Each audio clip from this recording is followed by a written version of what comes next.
Well, hi there everyone and welcome. Today's recipe is for apple fritters, and they're so yummy. My husband wanted me to make some apple fritters for a potluck at his office, and so I just thought I'm going to film what I'm doing, and I'm going to show y'all that you can make it into a meal in a jar or a dessert in a jar if that's what you want to do. Of course, you don't have to. You could just, if you're just going to make one batch of these, you could just put all of these ingredients into a bowl and start making it. I think I'm going to call this Careth in the Kitchen with Thrive. But I'm going to show you what makes these apple fritters even better, and it has to do with the liquid that you put into the fritters. All right, so I'm going to get out a quart-sized jar and show you, yes, this will fit into a quart-sized jar.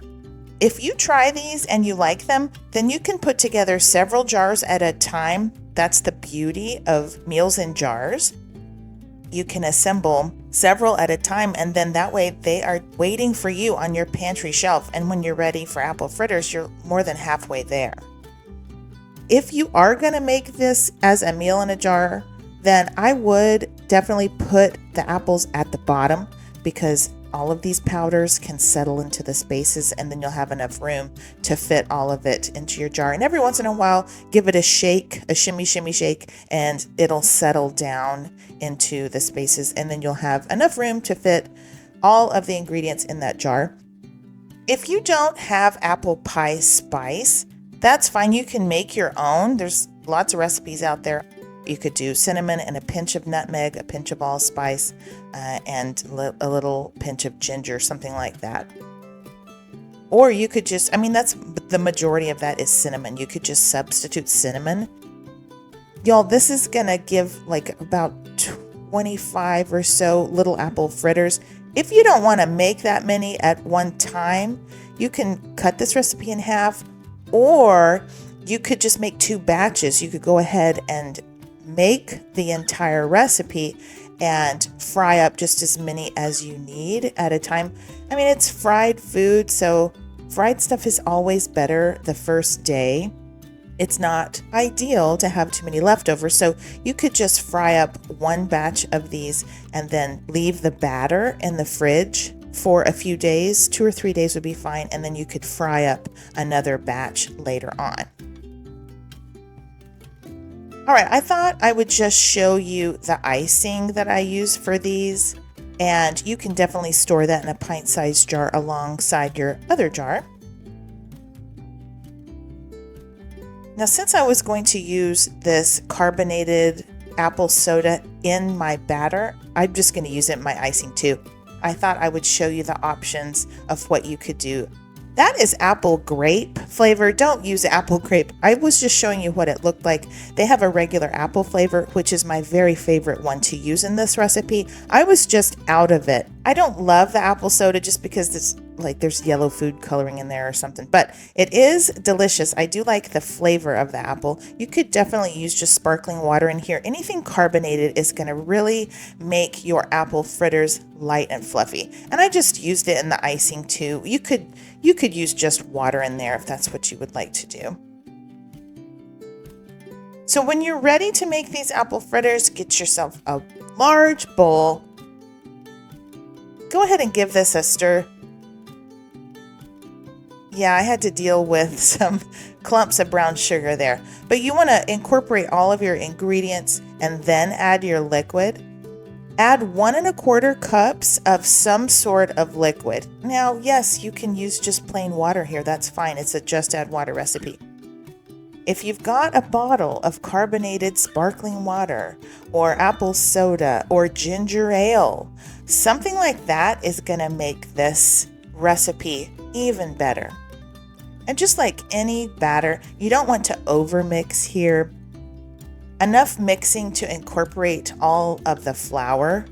And yeah, I had to switch out my whisk and change to a spatula because I was trapping all of my little bits of apples. And when that's ready, just set it to the side. You'll want to preheat your oil in a large skillet, about 1/2 inch of oil or so. I did not pick the right skillet. Those sides are not high enough. Next time I'm going to use a different skillet. It was just dirty. You'll want about half an inch of oil preheated to somewhere around 350 degrees. For my stove, that was a 4 out of 10.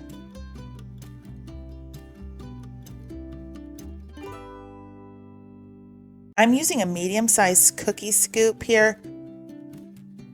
The charm of apple fritters is the kind of craggy, misshapen fritters. I think that's great. The little scoop that I'm using kind of makes them all the same shape, which is not my favorite, but at least they're able to cook at about the same rate. And you'll want to cook these about 1 to 2 minutes per side. Don't overcrowd your skillet because that will drop your oil temperature down. And instead of frying, they'll just absorb oil, which is not good. So just 5 or 6 at a time of the little ones.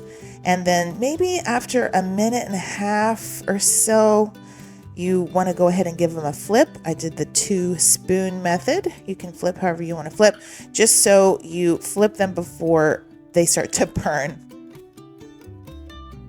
I found that the second side cooks a little faster than the first. So if you're doing a minute and a half on the first side, maybe just 1 minute on the second side. It kind of depends on how hot your oil is and how big your fritters are. But whenever they are good and golden, you'll want to pull them out and drain them on some sort of a paper towel lined plate or rack. Just something to absorb that oil. And then just rinse and repeat. I tested the temperature of my oil to make sure it was staying about where I wanted it to be. And I got about probably 20 or 25 of the little fritters. I had also made a couple of bigger ones to start with, and I really like those as well. But we decided, I think I'm going to stick with the smaller ones just because you can really coat them in a good amount of icing. So I did the dunk method. You can dunk, you can drizzle, you can spoon on glaze, or you could put that whole thing in the icing and then tumble it around so everything gets coated. I ended up coating the bottoms of these too because I had plenty of icing. The icing is so good.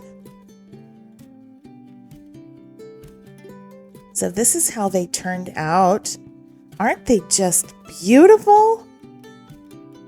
I absolutely love this recipe for apple fritters. And it's because, okay, this is kind of funny, but when I was growing up, I never liked apple fritters. I never liked them. And years ago, I was watching a recipe by Chef John. Do y'all watch Food Wishes with Chef John? Anyway, he was saying he didn't like apple fritters growing up either because it always had chunks of undercooked apples in it. And I thought, that's it. That's why I never liked apple fritters. Well, he solved that problem by sauteing his apples, by cutting them small and then sauteing his apples before he put them in the fritter. Well, I'm solving that problem by using Thrive Life freeze-dried apples. In the can, they come in slices. So I just snap those things into little pieces, and they are perfect for this apple fritter because they get nice and tender as they cook. I don't know if y'all can see, but if you have your apples small enough to start with, this recipe will give you fritters that have little pieces of apple in each bite. It's very well distributed. Also, if you'll use a sparkling water or some sparkling cider instead of plain water, your fritters will be so light and fluffy. And even though this isn't a yeasted dough, they'll almost have the texture of one, very similar to a yeast donut. All right, guys, thank y'all so much for watching. I really do appreciate you. If you have the inclination, please give me a like and maybe a comment below. All of those things help my channel. I will put the full recipe and my shopping link in the description box below this video, just in case you want to pick up some Granny Smith apples. Well, y'all have a very blessed day, and until next time, y'all take care and keep thriving.